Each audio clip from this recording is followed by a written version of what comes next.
नमस्कार, मैं आपके साथ विभा उपाध्याय। प्रयागराज में शुरू हो रहे महाकुंभ में अंक ज्योतिष गणना के आधार पर कई अद्भुत संयोग बन रहे हैं। कई जाने माने ज्योतिषियों ने कहा कि 12-12 साल के 12 चरण यानी कि कुल मिलाकर 144 साल के बाद जो महाकुंभ आता है उसे पूर्ण महाकुंभ कहा जाता है।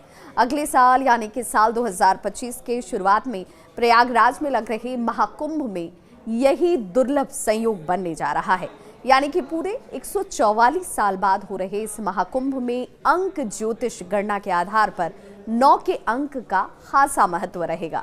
हिंदू धर्म ग्रंथों के अनुसार हर 12 साल पर जब देवगुरु बृहस्पति का गोचर वृष राशि में और सूर्य देव का गोचर मकर राशि में होता है तो महाकुंभ का मेला लगता है।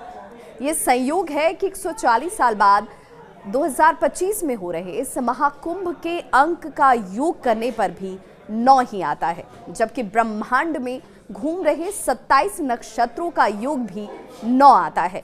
ज्योतिष शास्त्र में 9 का अंक आध्यात्मिक दृष्टिकोण से ऊर्जा का अंक माना जाता है।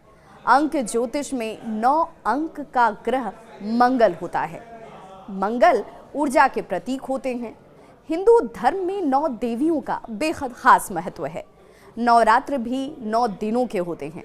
ये भी सुखद संयोग है कि 12 राशियों को 9 से गुणा करने का कुल योग 108 आता है। इसे जोड़ने पर 9 का अंक बनता है। नौमी के दिन भगवान राम का जन्म भी हुआ था, इसलिए 9 अंक को ऊर्जा और पूर्णता का प्रतीक कहा जाता है। ज्योतिष के मुताबिक शनि अपने मूल त्रिकोण राशि कुंभ में स्थित है। इससे वो सस योग का निर्माण करेंगे। शनि से सस नामक महाराज योग बनता है। महाकुंभ की कथा के अनुसार जब समुद्र मंथन में अमृत कलश निकला था तो उसकी रक्षा का दायित्व निभाने वाले ग्रहों में से एक शनि का भी विशेष महत्व था। इस साल शनि का गोचर पूर्ण महाकुंभ के दौरान कुंभ राशि में होने से इस दुर्लभ संयोग का आम जन को खास फायदा हो सकता है। तो 9 अंक के इस दम का असर है कि सनातन सेवा सत्संग की ओर से प्रयागराज में 1 माह के कल्पवास के दौरान 9 लाख मंत्रों के जाप और देवी महायज्ञ करने का भी ऐलान किया गया है।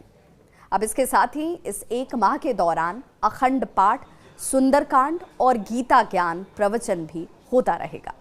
13 जनवरी से 12 फरवरी के बीच होने वाले कल्पवास के मौके पर सनातन सेवा सत्संग की ओर से महाकुंभ में विधि विधान के साथ 9 लाख मंत्रों का जाप करने की तैयारी की गई है। इसका उद्देश्य है लोक कल्याण और महाकुंभ का निर्विघ्न आयोजन। तो ये खासियत है इस 9 अंक की। ये बेहद दिलचस्प है कि अंक ज्योतिष में 9 की संख्या अद्वितीय मानी जाती है। 9 का संबंध मंगल ग्रह से होता है। इस राशि के जातक उत्साह और ऊर्जा से लबरेज होते हैं। यही रही, इस अंक में 1 से लेकर 8 तक के दूसरे अंकों की ऊर्जा भी समाहित होती है। ये अंक एक चक्र के पूरा होने को भी दर्शाता है। 1 से 9 तक के अंकों के बीच ही सबकी दुनिया घूमती रहती है। इसीलिए सभी अंकों में 9 अंकों बादशाह यानी कि अंकों का राजा कहा गया है। और हिंदू धर्म की बात करें तो हिंदू धर्म में 9 संख्या को बहुमूल्य, पूर्ण और दोष रहित संख्या माना गया है।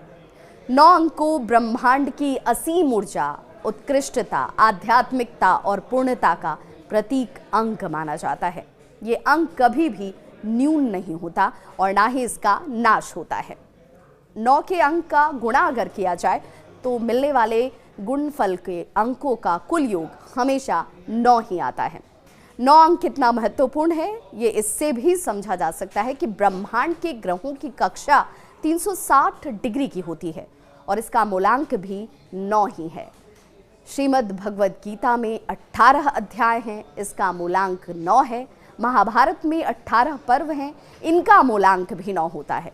यही नहीं, भगवान राम का मूलांक भी 9 ही है। ज्योतिष शास्त्र में 9वां घर बृहस्पति का होता है। वो ज्ञान के प्रतीक माने जाते हैं। शिशु का जन्म भी 9 महीने में होता है। 9 हमेशा 9 है, यानी अस्थाई है, अमरत्व का प्रतीक भी है।